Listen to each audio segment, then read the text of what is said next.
ప్రభుత్వ ఏర్పాటుకు ఎన్డీఏ కూటమి చర్యలు మొదలుపెట్టింది. ప్రధాని మోదీ రాష్ట్రపతి ద్రౌపది ముర్మును కలిశారు.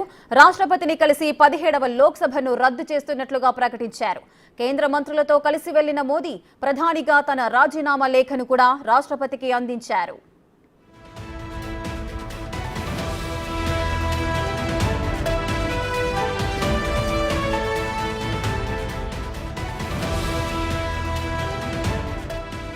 ఈ నెల 8న ప్రధానిగా మోదీ ప్రమాణ స్వీకారం చేయనున్నట్లు రాష్ట్రపతికి తెలిపారు. ఇక 17వ లోక్సభ రద్దుకు ముర్ము ఆమోదం తెలిపారు. కొత్త మంత్రిమండలి ఏర్పడే వరకు ప్రధానిగా కొనసాగాలని ద్రౌపది ముర్ము వెల్లడించారు.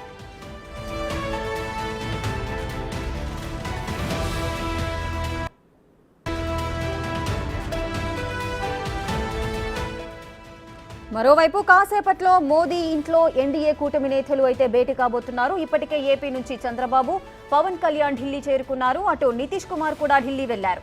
ప్రభుత్వ ఏర్పాటుపై కూటమి నేతలతో ప్రధాని మోదీ చర్చించనున్నారు.